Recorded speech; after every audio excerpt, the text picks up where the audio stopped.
17వ అధ్యాయము మనం గమనించినప్పుడు 17వ అధ్యాయంలో 1వ వచనం దగ్గర నుంచి, నువ్వు కళంకమైనను మరి ఏ అవలక్ష్యమైనను ఎద్దునే గాని గొర్రె మేకలనే గాని నీ దేవుడైన యెహోవాకు బలిగా అర్పించకూడదు. 17వ అధ్యాయము 1వ వచనం నుంచి మనం చూసినప్పుడు 17వ అధ్యాయము 7వ వచనం వరకు దేవునికి ఏమి అర్పించకూడదు అనేటువంటి విషయాన్ని గురించి తెలియజేస్తూ ఉన్నాడు. తరువాత 2వ వచనం నుంచి, నీ దేవుడైన యెహోవా నిబంధన మీరి ఆయన దృష్టికి చెడ్డదాన్ని చేయొచ్చు నేను ఇచ్చిన ఆజ్ఞకు విరోధంగా అన్య దేవతలకు అనగా సూర్యునికి చంద్రునికి ఆకాశ నక్షత్రంలో దేనికైనా నమస్కరించు మ్రోకే పురుషుడే గాని స్త్రీగే గాని యెహోవా నీకు ఇచ్చే గ్రామంలో దేని ఎందైనా నీకు కనబడితే, దేవుని కాక వేరొకరిని ఆరాధించేటువంటి వాళ్ళు వారి మధ్య ఉంటే నాకెందుకు అని చెప్పేసి అనకూడదు. 3వ వచనం, అది నీకు తెల్లబడిన తర్వాత నీవు విని బాగుగా విచారణ చేయాలి. అలాంటిది ఉందా లేదా అనేటువంటిది విచారించాలి. అది నిజమైన యెడల అనగా అటు హేయక్రియ ఇజ్రాయెల్లో జరిగి ఉండట వాస్తవమైన యెడల చెడ్డకార్యం చేసిన పురుషుని గాని స్త్రీని గాని నీ గ్రామం వెలుపలకు తీసుకుని పోయి రాళ్లతో కొట్టి చంపాలి. 2-3 సాక్షుల మాట మీదనే చావదగిన వానికి మరణశిక్ష విధించాలి. ఒక సాక్షి మాట మీద వానికి విధింపకూడదు. వాని చంపుటకు మొదట సాక్షులను తరువాత జనులందరూ వాని మీద చేతులు వేయాలి. అట్లు నీ మధ్య నుంచి ఆ చెడుతనం నువ్వు పరిహరించాలి. ఈ రోజు క్రొత్త నిబంధనలో కూడా మన మధ్యలో అబద్ధ బోధ లేదంటే దేవుణ్ణి కాకుండా వేరొకరిని ఆశ్రయించే వాళ్ళు ఉంటే దాని గురించి మనం ఏం చేయాలంటే విచారించాలి. విచారించిన తర్వాత వీళ్ళు చంపాలి. కానీ మనకేముంటుందంటే చంపటం కాదు, వెలివేయాలి. వెలివేయాలంటే సంఘంలో నుంచి అన్నమాట. అంటే సేమ్ ప్రిన్సిపల్. దేవుణ్ణి ఆరాధించకుండా వేరెవరినైనా సరే ఆశ్రయిస్తే అటువంటి వాళ్ళు దేవునితో కూడా ఉండటానికి, అంటే దేవుని దగ్గర ఉండే వాళ్ళు అందరూ కూడా ఆయన మాత్రమే ఆరాధించాలి. ఇక వేరెవరిని కూడా ఆరాధిస్తే దేవుడు దాన్ని ఒప్పుకోడు.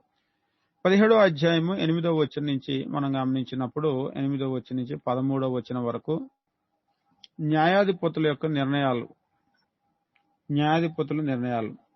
హత్యకు హత్య, వాద్యానికి వాద్యం, దెబ్బకు దెబ్బ, ఇదంతా కూడా జరగాలి అంటే 12వ వచనము, మరియు ఎవడైనా మూర్ఖించి అక్కడ నీ దేవుడైన యెహోవాకు పరిచర్య చేయుటకు నిలుచు యాజకుని మాటే గాని న్యాయాధిపతి మాటే గాని విననొల్లకపోతే చావాలి. ఈ రోజు ప్రపంచంలో ఉన్నటువంటి న్యాయస్థానాలు గాని ఏవైతే ఉన్నాయో ఆ చట్టాలన్నీ కూడా దీన్ని బట్టే వాళ్ళు రూపొందించుకోవటం జరిగింది. న్యాయాధిపతి ఏదైతే న్యాయం చెప్తాడో ఆ న్యాయాధిపతి చెప్పినటువంటి మాటకు అదే ఫైనల్ అన్నమాట. అది అంతేగాని నువ్వు మూర్ఖించటం గాని తిరగబడటం గాని చేస్తే, ఇక్కడ చెప్తూ ఉన్నాడు, మాట విననొల్లకపోతే నువ్వు మూర్ఖించటం గాని తిరగబడటం గాని చేస్తే వాడిని చంపేసేయండి. వాడు ఉండకూడదు. అంటే దాన్ని అల్టిమేట్ అథారిటీ న్యాయాధిపతులు, వాళ్ళు చెప్పిందే న్యాయం. ఇజ్రాయెల్ నుంచి పరిహరింపాలి. అప్పుడు జనులందరూ విని భయపడి మూర్ఖ వర్తనము విడిచిపెట్టెదరు. కాబట్టి ఈ మూర్ఖించటము తిరుగుబాటు చేయటం అనేటువంటిది దేవుడు, ఇది మీరు పూర్తిగా గనక చూసినట్లయితే రోమిలికి రాసినటువంటి పత్రికలో కూడా మనకు చెప్తూ ఉంటాడు. ఏమంటూ ఉంటాడంటే, ఈ రోజు పైనుంచి వచ్చినటువంటి అధికారము తప్ప మరి ఏ అధికారము కూడా లేదు అని చెప్పేసి అంటున్నాడు. ఎప్పుడైతే వీళ్ళని ఎట్లయితే లోబడమన్నాడో రోమిలికి రాసిన పత్రిక 13వ అధ్యాయం 1వ వచనం నుంచి మనల్ని కూడా అధికారులకు లోబడమని చెప్పేసి అంటున్నాడు. Same principle. అధికారులకు లోబడాలి. లోబడకపోతే అక్కడైతేనేమో ఇజ్రాయెల్ సమాజం వాళ్ళకి, ఈ రోజు అయితేనేమో ప్రభుత్వాలు ఉన్నాయి కదా, వాళ్ళు చర్య తీసుకుంటారన్నమాట. ఇక 14వ వచనం దగ్గర నుంచి మనం గమనించినప్పుడు 17వ అధ్యాయము 14వ వచనం నుంచి 20వ వచనం వరకు ఇజ్రాయేలీల్లో రాజును గూర్చిన ఆజ్ఞ. రాజు గుర్రాలు సంపాదించకూడదు. అంతేకాదు రాజు ఐగుప్తు వైపు వెళ్ళకూడదు. ఐగుప్తు అంటే దాని అర్థం ఏంటంటే వెనక్కి, ఎక్కడి నుంచి అయితే వచ్చారో అక్కడికి వెళ్ళకూడదు.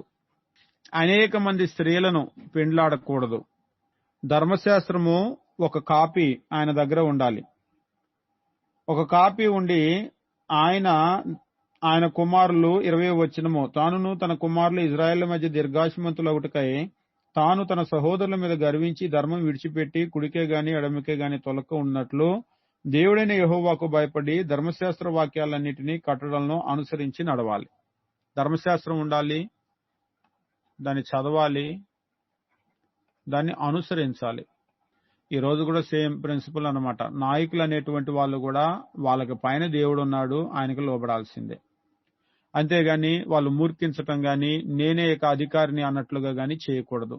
మనకు ఇదే విషయం ఎక్కడ చెప్తూ ఉంటాడంటే పత్రికల్లో కూడా చూసినప్పుడు వాళ్ళకు కూడా పై అధికారి అంటే దాసుల గురించి యజమానుల గురించి చెప్పినప్పుడు వాళ్ళ మీద కూడా అధికారులు ఉన్నారు, అంటే దేవుడు అనేటువంటి ఆయన ఉన్నాడు అనేటువంటి విషయాన్ని జ్ఞాపకం చేస్తూ ఉంటాడు.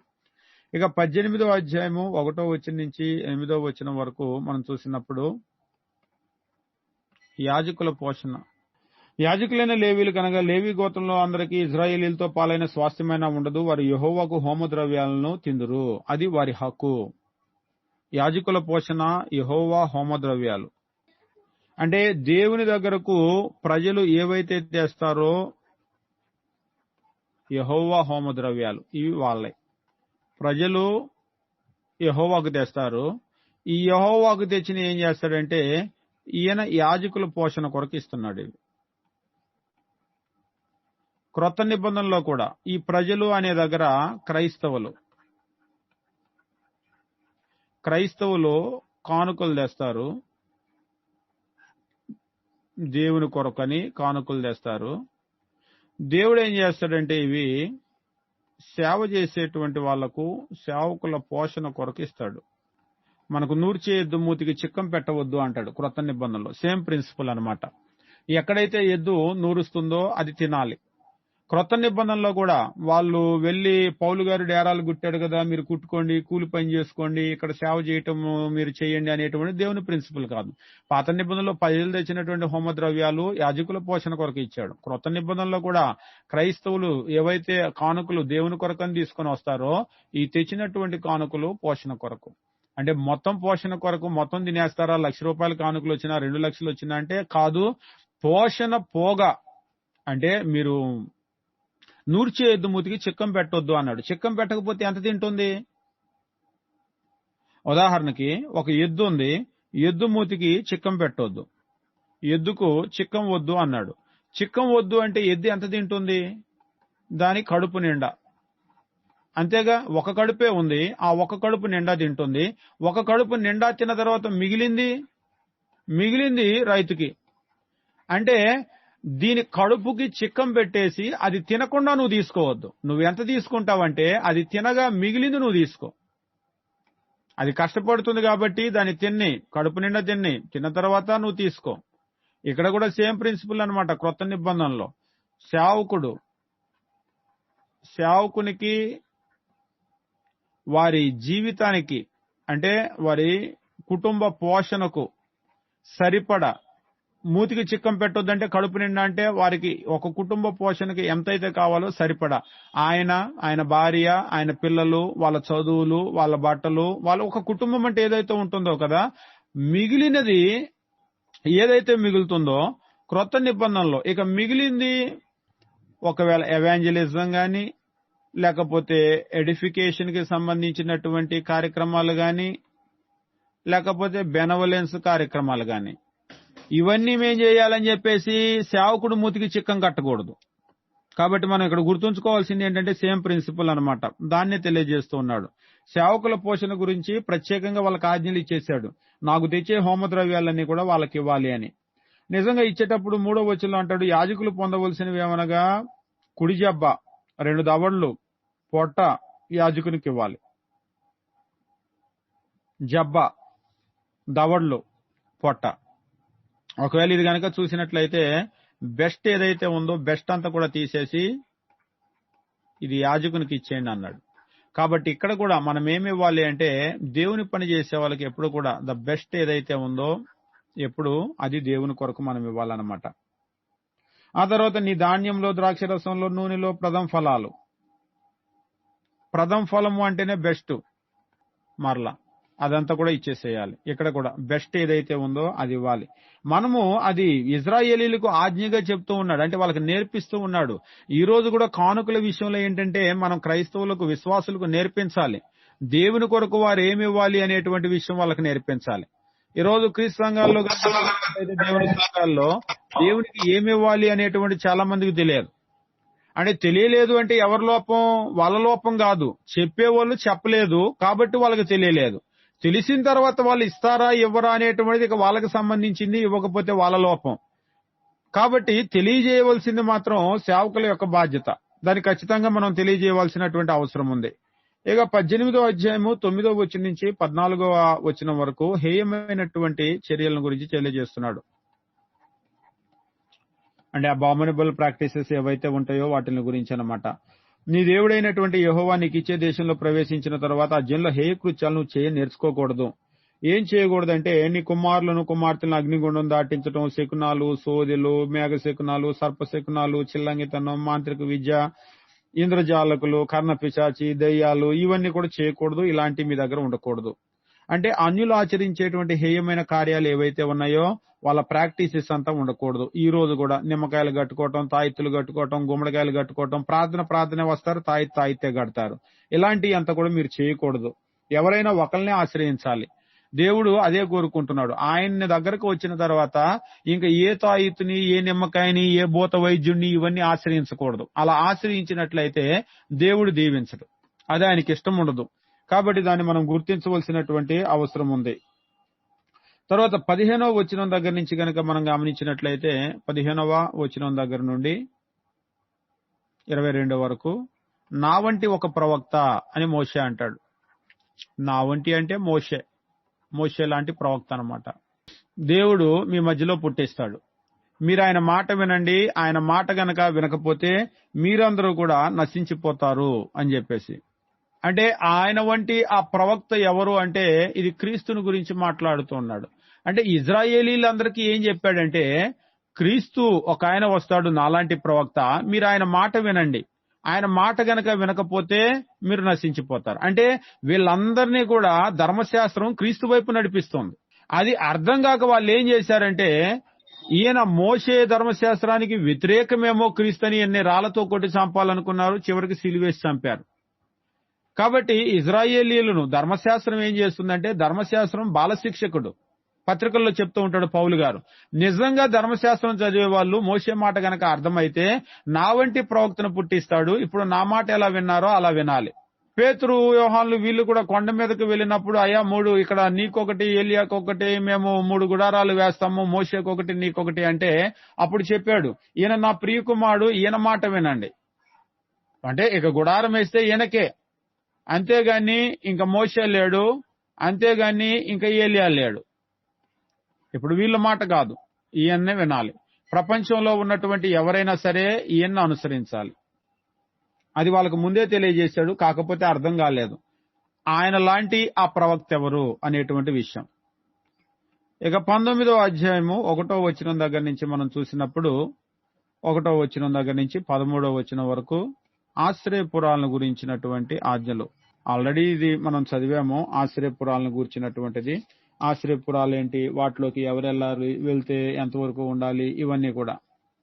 తర్వాత 14వ వచనము మనం గమనించినప్పుడు వాళ్ళ స్వాస్థ్యములో సరిహద్దులు ఉండాలి, వాటిని మార్చకూడదు.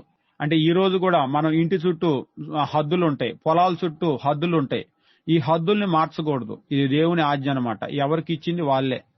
ప్రపంచంలో ఈ హద్దులన్నీ కూడా ఎక్కడి నుంచే పుట్టినాయి. హద్దులు మార్చకూడదు, ఎవరి స్వాస్థ్యం వాళ్ళకే. 15వ వచనం దగ్గర నుంచి మనం గమనించినప్పుడు 21వ వచనం వరకు సాక్ష్యాన్ని గూర్చినటువంటి ఆజ్ఞలు, సాక్ష్యంను గూర్చినటువంటి ఆజ్ఞలు. అంటే ఒక సాక్ష్యం అనేటువంటిది ఎట్లా తీసుకోవచ్చు, ఎట్లా అంగీకరించవచ్చు, ఈ విషయాలన్నింటిని గురించి కూడా తెలియజేస్తూ ఉంటాడు. ఒకడు చేయి సమస్త పాపాల్లో అపరాధంలో ఏ పాపాన్ని గూర్చి ఒక సాక్షి యొక్క సాక్ష్యం అంగీకరించకూడదు. 2-3 సాక్షులు ఉండాలి. అన్యాయపు సాక్ష్యం ఒకరి మీద చెప్పడానికి ఒకడు నిలబడి నేరం మోపుడికి అబద్ధమాడితే ఆ వివాదం గల 2 మనుషులు యెహోవా సన్నిధిని అనగా ఆ కాలంలో ఉన్న యాజకుని ఎదుట, న్యాయాధిపతుల ఎదుట నిలవబడాలి. న్యాయాధిపతులు బాగా విమర్శించిన తర్వాత వాని సాక్ష్యం అబద్ధ సాక్ష్యమై తన సహోదరుని మీద వాడు అబద్ధం చెప్పిన సంగతి వెల్లడి అయితే వాడు తన సహోదరునికి చేయతలంచినట్లే వానికి చేయాలి. అంటే అబద్ధం చెప్పి ఏ కీడు చేయాలనుకుంటున్నాడో ఆ కీడంతా వాడి మీద. ఈ రోజు కూడా చట్టాలు గనక చూసినట్లయితే ఫాల్స్ విట్నెస్, అబద్ధ సాక్ష్యం చెప్తే దానికి శిక్ష ఉంటుంది. ఎందుకు అంటే కీడు చేయాలనుకుంటున్నాడు. అందుకనే మిగిలిన వారు భయపడి నీ దేశం నాటి దుష్కార్యం ఇకను చేయకుందురు. నువ్వు ఎవరిని కటాక్షింపకూడదు. ప్రాణానికి ప్రాణం, కంటికి కన్ను, పంటికి పళ్ళు, చేయికి చేయి, కాలు కాలు విధి. ఏం చేయాలనుకుంటున్నారో అది చేయాలి వాళ్ళకి, ఆ కీడు అనేటువంటిది. 20వ అధ్యాయము 1వ వచనం నుంచి మనం గమనించేటప్పుడు యుద్ధాన్ని గురించినటువంటి ఆజ్ఞలు చెప్తూ ఉన్నాడు. 20వ అధ్యాయము 1వ వచనం దగ్గర నుంచి 20వ వచనం వరకు.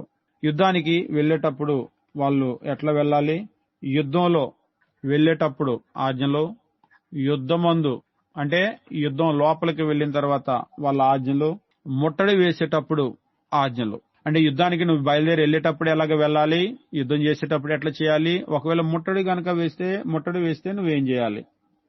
19వ వచనం నుంచి నువ్వు ఒక పురాన్ని లోపరుచుకుంటూ దాని మీద యుద్ధం చేయొచ్చు అనేక దినాలు ముట్టడి వేయినప్పుడు దాని చెట్లు గొడ్డల చేత పాడు చేయకూడదు. దీన్ని ఎన్వైరన్మెంటల్ సైన్స్ అని చెప్పేసి అంటారు. ఏ దేశం మీదకైనా వెళ్ళు, మనుషుల్ని చంపాలనో యుద్ధం చేయాలనో వెళ్తే వెళ్ళు, కానీ నువ్వేం చేయొద్దంటే చెట్లు నరకొద్దు. అంటే దాని అర్థం ఏంటంటే చెట్లు పాడు చేయొద్దు. దీన్ని వాళ్ళు ఏమంటారంటే పర్యావరణం నువ్వు పాడు చేయొద్దు. మన దేవుడు మనకు నేర్పింది. ఈ పర్యావరణం బాగుంటేనే మనిషి బాగుండేది. కాబట్టి మనిషి కోసం నువ్వు పర్యావరణం పాడు చేయొద్దు.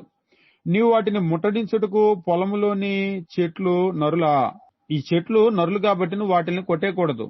ఏ చెట్లు తినదగిన ఫలములు ఇచ్చినవి కావని నీవెరుగుదవో వాటిని పాడు చేసి నరికి నువ్వు యుద్ధం చేయు పురము పడు వరకు దానితో ఎదురుగా దెబ్బ కట్టు.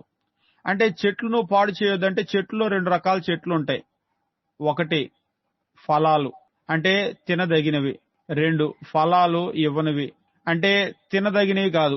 ఒకవేళ నీడిచ్చే చెట్లు ఇలాంటి చెట్లు ఉంటాయి కదా, ఈ చెట్లు అయితే నువ్వు కొట్టకూడదు, వీటిని నరకొద్దు. ఈ చెట్లు అయితే నువ్వు నరుకు. ఎందుకు నువ్వు నరకాలి అంటే ముట్టడి వేయటానికి నీకు కావాలి కదా, చుట్టూ ముట్టడి దెబ్బ కట్టాలి కదా. నువ్వు ముట్టడి వేయటానికి కావాలంటే ఇవి వాడుకో. ఏవైతే ఫలాలు ఇవ్వనటువంటి వాటిని నరికి ముట్టడికి వాడుకో. అంతేగాని తినదగిన ఫలాలు ఇచ్చేటువంటి చెట్టును ఎప్పుడు పాడు చేయొద్దు. ఫలాలు ఇచ్చే చెట్టు కనుక పాడు చేస్తే నెక్స్ట్ నీకు ఆహారం ఉండదు.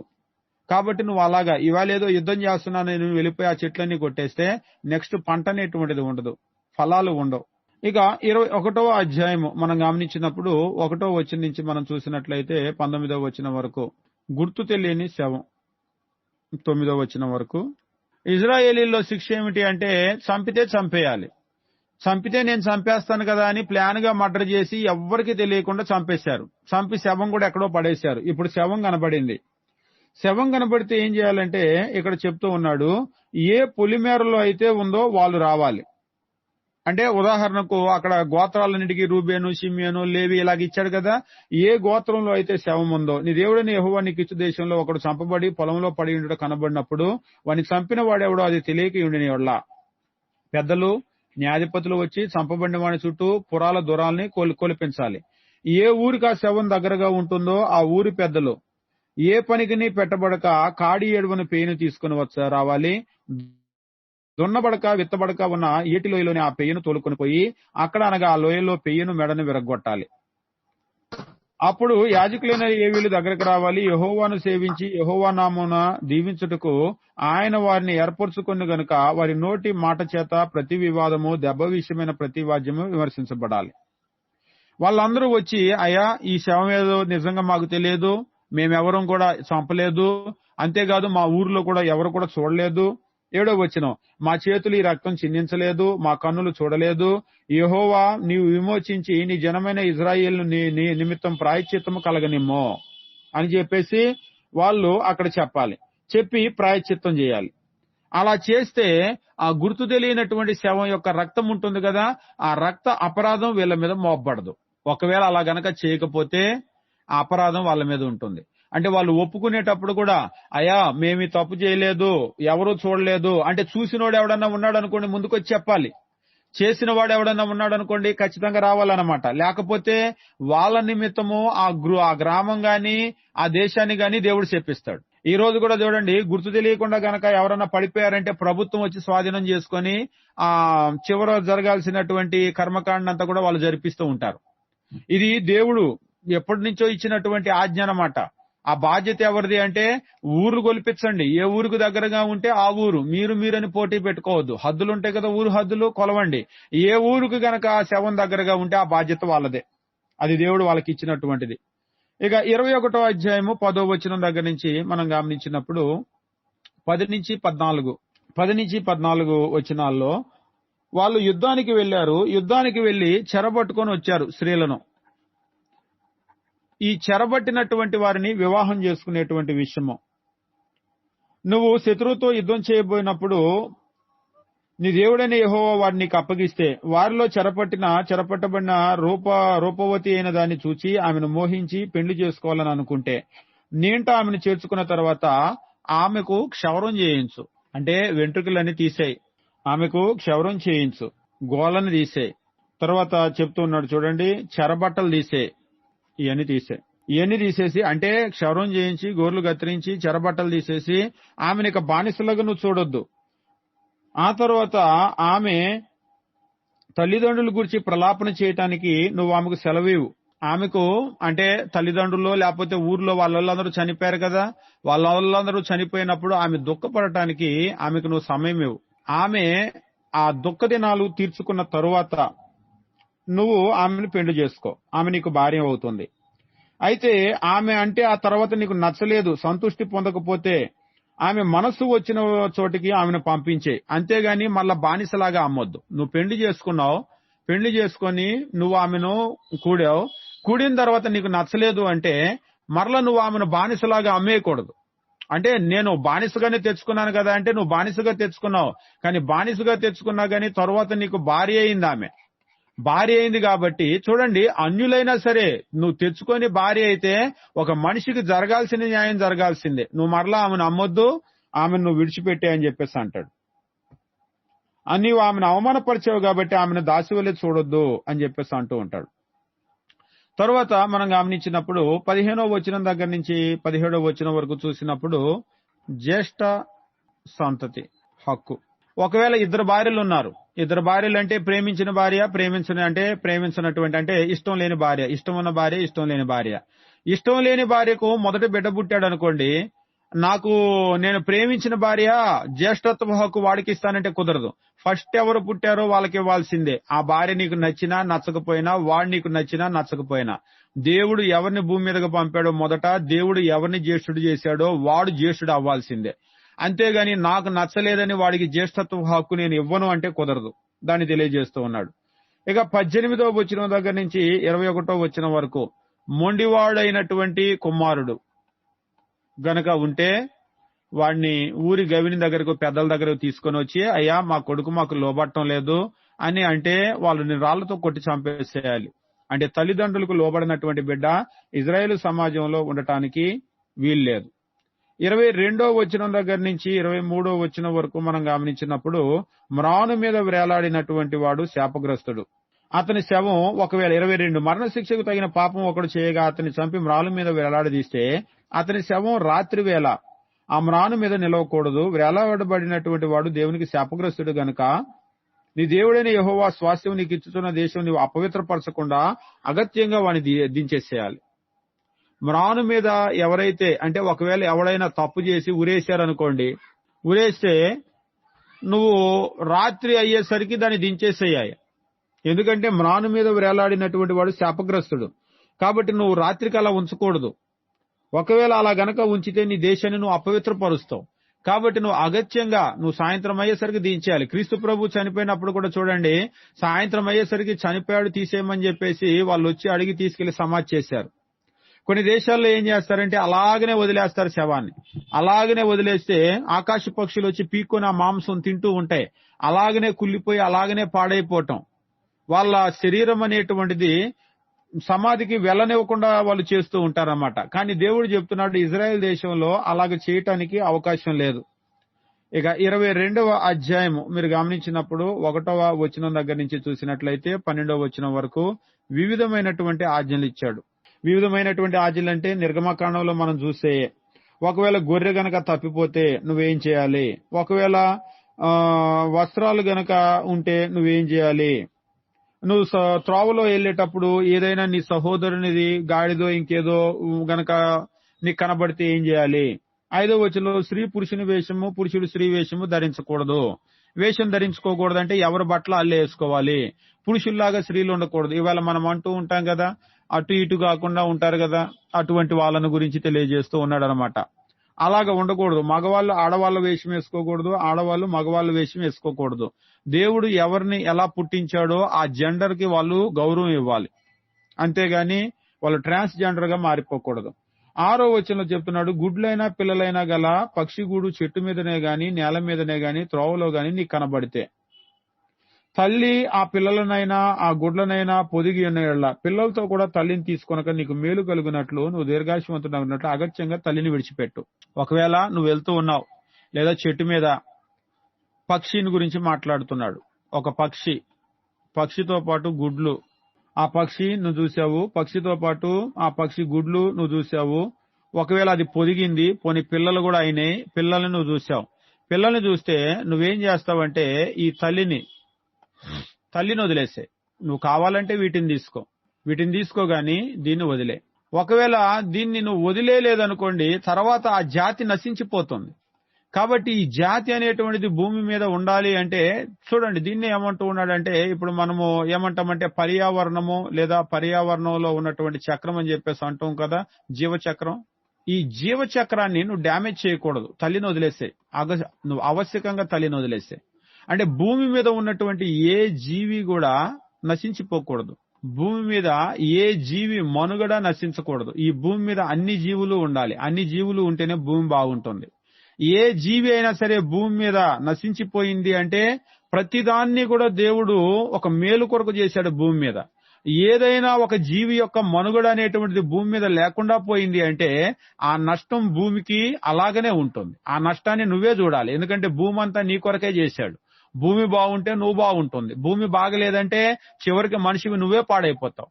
కాబట్టి నువ్వు బాగుండాలి అంటే నువ్వు ప్రతి జాతిని కూడా ఈ భూమి మీద ఉండటానికి నువ్వు చర్య తీసుకోవాలి. అదనమాట ఇందులో ఉన్నటువంటి అర్థం. తర్వాత 22వ అధ్యాయము 13వ వచనం నుంచి 30వ వచనం వరకు ఇందులో లైంగిక అపవిత్రతను గురించి తెలియజేస్తున్నాడు. ఆల్రెడీ ఇవి మనం చదివినటువంటివే.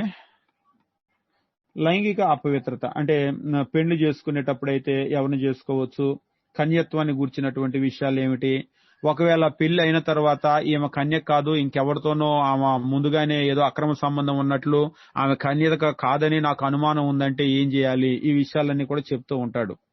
తర్వాత ఎవరితో శయనించకూడదు అనేటువంటి విషయాలు చెప్తూ ఉంటాడు.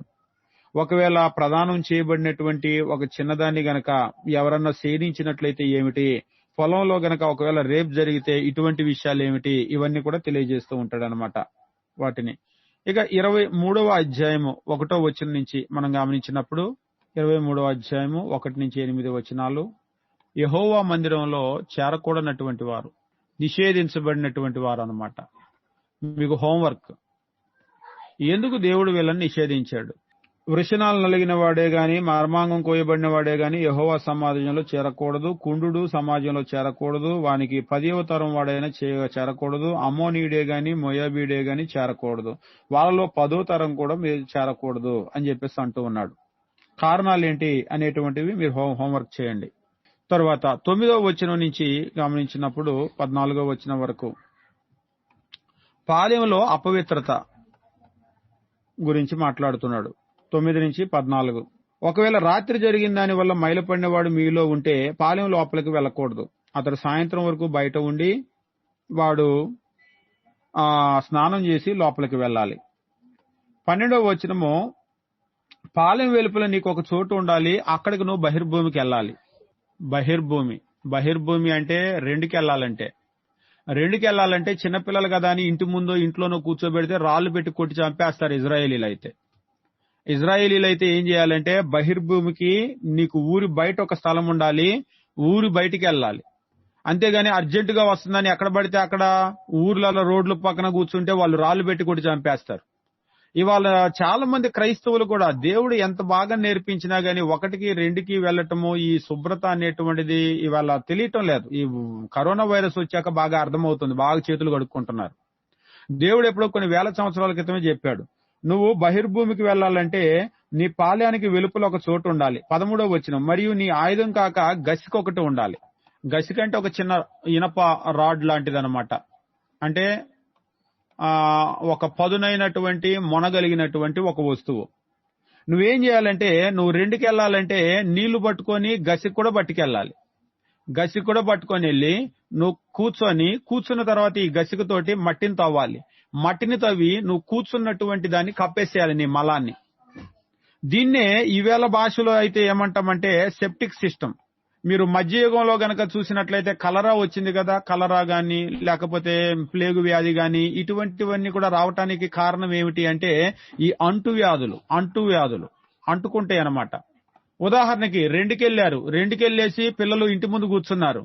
దానిలోకి బొద్దింకలు వెళ్ళిపోతాయి, ఎలుకలు వెళ్ళిపోతాయి, మూతి పెట్టేస్తాయి, మరలా ఇంట్లోకి వచ్చేస్తాయి. మనం వండినటువంటి కుండల్లో, అన్నంలో, కూరలో మూతి పెట్టేస్తాయి. దాన్ని మనం తినటం వల్ల మనకి ఈ వ్యాధులు వచ్చేస్తాయి.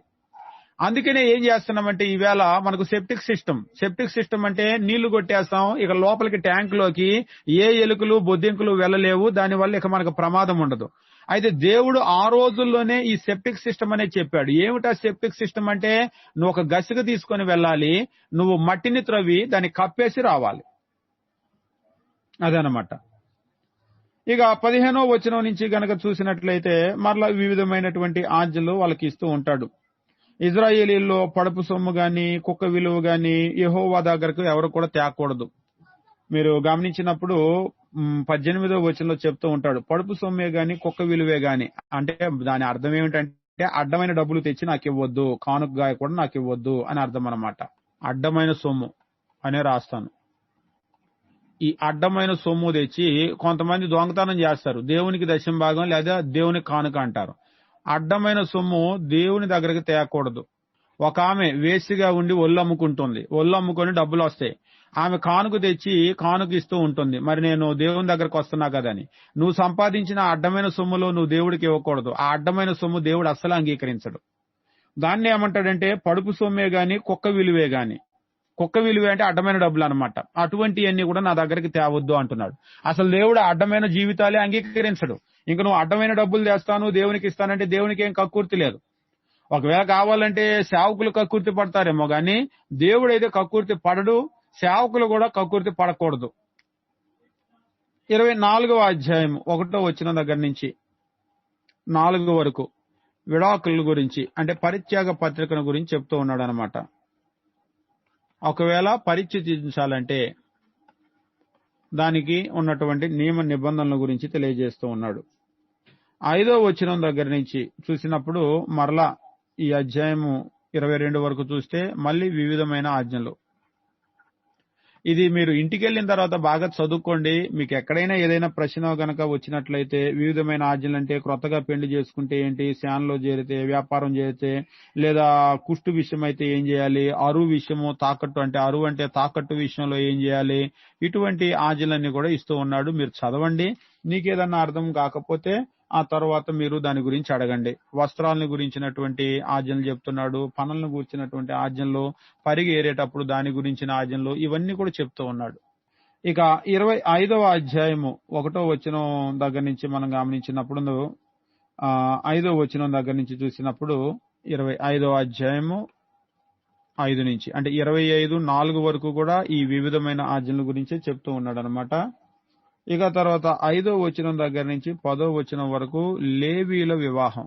అంటే వీళ్ళు అందరిలాంటి వాళ్ళు కాదు, దేవుని కొరకు ప్రత్యేక పడిన వాళ్ళు కాబట్టి వాళ్ళ కుటుంబం కూడా ప్రత్యేకంగా ఉండాలి. ఈ రోజు ఇది సేవకులకు అప్లికబుల్ అన్నమాట. మరలా 25వ అధ్యాయము 11వ వచనం దగ్గర నుండి మనం గమనించినప్పుడు 19వ వచనం వరకు చూసినట్లయితే మరలా వివిధమైనటువంటి ఆజ్ఞలు వీటిల గురించి తెలియజేస్తూ ఉన్నాడు అనమాట. 26వ అధ్యాయము 1వ వచనం నుంచి గమనించినప్పుడు 19వ వచనం వరకు ప్రథమ ఫలాలు మరియు దశమ భాగము ప్రథమ ఫలాలు ఎట్లా ఇవ్వాలి, దశమ భాగాల గురించినటువంటి నియమాలు ఏంటి, ఆల్రెడీ ఇవన్నీ కూడా మనం చదివినటువంటి విషయాలే. వీటిని గురించి తెలియజేస్తూ ఉన్నాడు. 27వ అధ్యాయము 1వ వచనం నుంచి 8వ వచనం వరకు ఏబాలు కొండ మీద బలిపీఠం గురించి మాట్లాడుతూ ఉన్నాడు. 4వ వచనం, మీరు యోర్దాను దాటిన తర్వాత నేడు మీకు ఆజ్ఞాపించి ఈ రాళ్లను ఏబాలు కొండ మీద నిలవబెట్టాలి, వాటికి సున్నం పూయాలి. వాళ్ళు అంటే ఇవన్నీ కూడా ఏంటంటే వాళ్ళకు ఈ రోజు కూడా మనకి స్తూపాలు గాని లేకపోతే ఏవైనా టవర్స్ గాని కడుతూ ఉంటారు. ఇవన్నీ కూడా ఏమిటి అంటే మెమోరియల్, అంటే జ్ఞాపకాలు అన్నమాట. అక్కడ రాళ్ళు ఎవరు నిలవబెట్టారు, వాటికి ఎవరు సున్నం పూశారు, అవి ఎప్పుడు వచ్చినాయి అంటే వాటి చరిత్ర గురించి చెప్తూ ఉంటాయి. ఈ ఇప్పుడు వచ్చినాయి కాదు, ఎప్పటి నుంచో మన దేశంలో ఉన్న ఆజ్ఞలు అనేటువంటిది. అంటే నిన్న మొన్న ఎవడన్నా పుట్టించాడా అని వాళ్ళు అనుకోవటానికి లేదు. దాని చరిత్ర ఏంటో వాళ్ళకి తెలియాలి. అటువంటి ఆనవాళ్ళను దేవుడు వదిలిపెడుతున్నాడు అనమాట.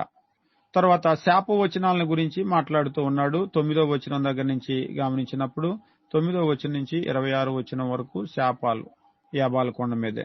28వ అధ్యాయము 1వ వచనం నుంచి అధ్యాయము 14 వరకు గనక చూసినట్లయితే ఆశీర్వాదములు. ఆయన మాటలు వింటే వాళ్ళని దీవిస్తాడు, వాళ్ళ కుటుంబాన్ని దీవిస్తాడు, వాళ్ళ పంటలు దీవిస్తాడు, వాళ్ళ పాడి దీవిస్తాడు, మొత్తం దీవిస్తాడు. ఒకవేళ 15వ వచనం దగ్గర నుంచి చివరి వరకు గనక చూసినట్లయితే శాపములు.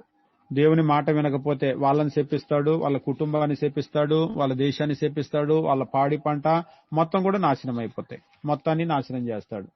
అంటే ఆశీర్వాదం కావచ్చు, దీవెన కావచ్చు, ఈ రెండు కూడా దేవుని వల్ల వచ్చేటువంటివే. దాన్ని గుర్తుంచుకోవాలి. అది ఈవేళ కూడా 1వ వచనం దగ్గర నుంచి మనం చూసినప్పుడు 29 వరకు మోయాబు యొద్ద, అంటే ఆల్రెడీ ఇప్పుడు అక్కడికే కదా, మోయాబు దగ్గరకే కదా వచ్చి నించున్నారు. ప్రారంభంలోనే మనం చూసాము.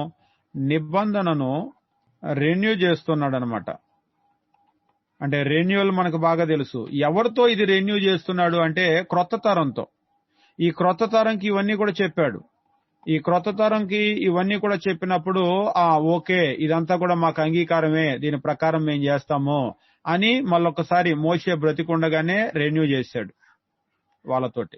30వ అధ్యాయము 1వ వచనం నుండి మనం గమనించినట్లయితే 10వ వచనం వరకు మారు మనస్సును గురించి తెలియజేస్తున్నాడు.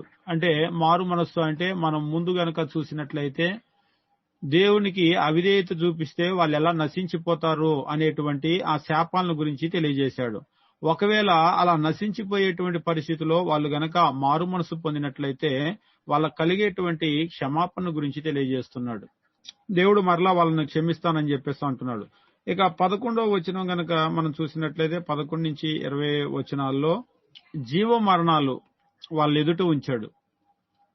జీవము మరణము వాళ్ళ ఎదుట ఉంచాడు. ఉంచి ఏది కావాలో కోరుకోమని చెప్పేసి దేవుడు తెలియజేస్తున్నాడు. జీవ మరణము అంటే నువ్వు విధేయత చూపిస్తావా నా యొక్క మాటలకు, నువ్వు బ్రతుకుతావు. నువ్వు అవిధేయత చూపిస్తావా నా మాటలకు, నువ్వు మరణిస్తావు. నీకేది కావాలో కోరుకో. అంటే నాకు జీవమే కావాలి గాని నేను అవిధేయత చూపిస్తానంటే రాదు. నీకు జీవం కావాలి అంటే నువ్వు విధేయతను అనుసరించవలసి ఉంటుంది. లేదు, నువ్వు అవిధేయతను గనక చూపించినట్లయితే నీకు మరణం వద్దన్నా గానీ వస్తుంది. కాబట్టి జీవ మరణాలు రెండు వాళ్ళ ముందుంచి మీకు ఏది కావాలో కోరుకో అని చెప్పేసి అన్నాడు. ఇక 31వ అధ్యాయము 1వ వచనం నుంచి 8వ వచనం వరకు మనం గమనించినప్పుడు మోషే తరువాత నాయకుడైనటువంటి యెహోషువ యొక్క నియామకాన్ని గురించి చూస్తూ ఉంటాం. మోషే తర్వాత దేవుడు యెహోషువను ఏర్పాటు చేయమని చెప్పేసి అన్నాడు. యెహోషువను ఏర్పాటు చేయమని చెప్పేసి అన్నప్పుడు 7వ వచనం, మరియు మోషే యెహోషువను పిలిచి, నీవు నిబ్బరం కలిగి ధైర్యంగా ఉండు. యెహోవా ఈ ప్రజలకిచ్చుటకు వారి పితరులతో ప్రమాణం చేసిన దేశానికి నీవు వీరితో కూడా పోయి దాన్ని వారికి స్వాధీనపరచాలి అని మిషన్ అప్పగించాడు. అంటే యెహోషువ చేయవలసింది ఏమిటి అంటే వాళ్ళకు నువ్వు అక్కడికి తోడుకొని వెళ్ళాలి. ఒకటి తోడుకొని వెళ్లి మిషన్, నువ్వు వాళ్ళకి ఆ దేశాన్ని స్వాధీనపరచాలి. ఇది దేవుడు చెప్పినటువంటిది. అందుకు నేను నియమించమన్నాడు అని చెప్పేసి అన్నాడు. తర్వాత వాళ్ళందరికీ కూడా ధర్మశాస్త్రం చదివి వినిపించాడు. ఈరోజు మనకి మన సమాజాలకు కూడా ఇది చాలా ప్రాముఖ్యమైనది. దేవుని వాక్యం ఎప్పుడు కూడా చదువుతూ ఉండాలి. ఇజ్రాయేలీలకైతే అది సమాజం అందరినీ కూడా పిలిచి చదివి వినిపిస్తూ ఉంటారు దేవుడు ఏం చెప్పాడు అనేటువంటి విషయాన్ని. 14 నుండి 29 వరకు ఇజ్రాయేలీలను నడిపించుటకు యెహోషువ 14వ వచనం గంచిగా చూసినట్లయితే యెహోషువ ఇక ఆయన లీడింగ్ లోకి రావటం జరుగుతుందన్నమాట. 31వ అధ్యాయము 30వ వచనం నుండి 32వ అధ్యాయము 47 వరకు మోషే కీర్తన ఒక పాట. 32వ అధ్యాయము 48 నుండి 52 వరకు మోషే మరణం ముందుగా ముందే చెప్పేశాడు దేవుడు. 32వ అధ్యాయము 48వ వచనం నుంచి గనక చూసినట్లయితే, యెరికో ఎదుట ఉన్న మోయాబు దేశమందలి అబారీమను ఈ పర్వతం అనగా నెబో కొండ ఎక్కి నేను ఇజ్రాయేలుకు స్వాస్థ్యంగా ఇచ్చే కనాను దేశమంతా నువ్వు చూడు. నువ్వు చూసిన తర్వాత 52 ఎదురుగా ఆ దేశము చూచేదో గాని ఇజ్రాయేలుకి ఇస్తున్న ఆ దేశంలో నువ్వు ప్రవేశించవు అని చెప్పేసి అన్నాడు. ఈయన అడిగాడు కదా, అయ్యా ఆ దేశాన్ని చూస్తాను, నువ్వు ఇజ్రాయేలుకి ఇచ్చేటువంటి ఆ దేశం చూపించు అని చెప్పేసి అన్నాడు కదా. ఆ కొండెక్కి చూడు, అయితే ఆ కొండెక్కి నువ్వు చూస్తావు గాని నువ్వు ప్రవేశించటం మాత్రం కుదరదు అనేటువంటి చెప్పాడు. ఇజ్రాయేలీలను మోషే దీవించటం గురించి 33వ అధ్యాయము అంతా కూడా అంటే 1 నుంచి 29 ఇక మొత్తం వాళ్ళని దీవించాడు. ఇక 34వ అధ్యాయము 1 నుంచి చివరి వరకు గనక చూసినట్లయితే మోషే యొక్క మరణము. దేవుడు చెప్పినట్లుగానే ఆయన వెళ్ళాడు. ఆయన వెళ్లి 1వ వచనంలో 34లో మోయాబు మైదానం మందలి యెరికో ఎదుట ఉన్న పిస్కా కొండ వరకు పోయి నెబో శిఖరానికి ఎక్కాడు. నెబో శిఖరానికి ఎక్కి మొత్తం కూడా కన్నులారా చూశాడు. కన్నులారా చూసిన తర్వాత 5వ వచనం, యెహోవా సేవకుడైన మోషే యెహోవా మాట చొప్పున మోయాబు దేశంలో మృతి నొందాడు. అంతే, ఆయన కూడా చనిపోయాడు. వాస్తవంగా ఆయన చనిపోయేటప్పుడు ఆయన వయసు ఏమీ అయిపోలేదు, అంటే ఆయన శరీరంలో బలమేమి తగ్గలేదు.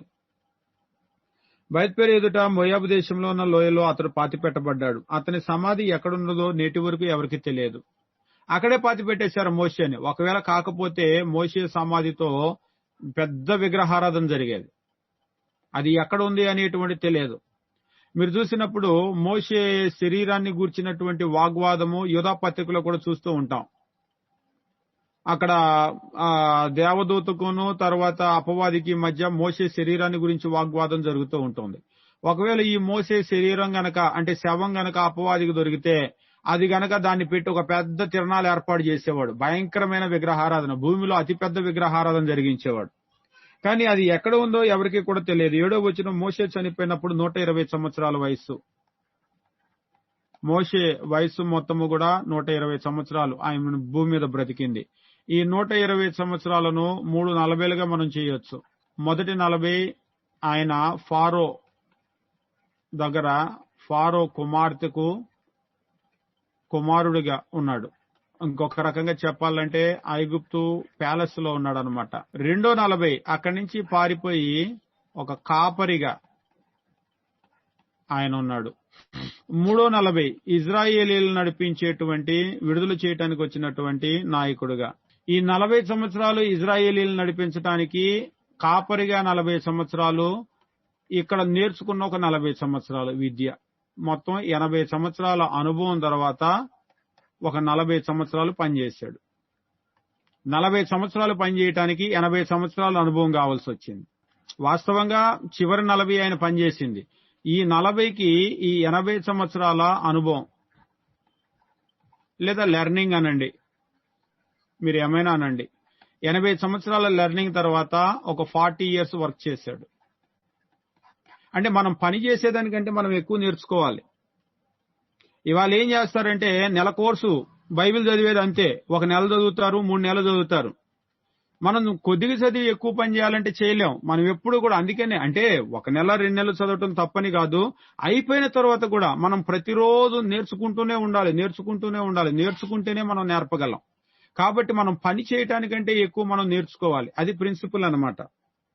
ఈవేళ ప్రసంగం కూడా 1 గంట ప్రసంగం చేయాలంటే గంట చదివితే సరిపోదు. నిజంగా గంట ప్రసంగం చేయాలంటే ఒక్కోసారి కొన్ని వారాలు చదవాలి, కొన్ని నెలలు చదవాలి. అప్పుడే ఒక మంచి ప్రసంగం అనేటువంటిది మనం చేయగలుగుతాం. మంచి పని చేయాలి అంటే బాగా నేర్చుకోవాలి. ఇవాళ మీరు ప్రపంచంలో చూడండి, ఏ వర్కర్ అయినా, ఒక టాపింగ్ మేస్త్రి కావచ్చు, ఒక వంట కావచ్చు, లేకపోతే ఒక డ్రైవింగ్ కావచ్చు, వాళ్ళ పనిలోకి రావడానికి ముందుగా ఏముంటుందంటే లెర్నింగ్ ఉంటుంది. లెర్నింగ్ కి ముందు ఏమీ కూడా లెర్నింగ్ లేదు అంటే వర్క్ లేదు, చేయలేరు. ఈ రోజు మనం ఏ పని చేయాలో దానికి మనం ఖచ్చితంగా నేర్చుకోవాలి. మోషే జీవితం దానికి అతీతమేమి కాదు. 2 40 ఒక 40 ఏమో ఫారూకు కుమారునిగా ఉన్నప్పుడు ఐగుప్తులో సకల విద్యలు నేర్చుకున్నాడు అని చెప్పేసి అంటాడు హెబ్రీ పత్రికలో. ఐగుప్తులో సకల విద్యలు అభ్యసించాడు, అన్ని విద్యలు నేర్చుకున్నాడు. తర్వాత 240లో కాపరిగా ఆయన ఓర్పు నేర్చుకున్నాడు, ప్రధానంగా సహనం. నిజంగా ఈ సహనమే గనక లేకపోతే ఈ ఇజ్రాయేలీల సనుగులు గోనుగులు నడపగలిగేవాడే కాదు. 7వ వచనంలో చెప్తాడు, మోషే చనిపోయినప్పుడు 120 సంవత్సరాల ఈడు, అతనికి దృష్టిమాన్యం లేదు, అతనికి సత్తువ తగ్గలేదు.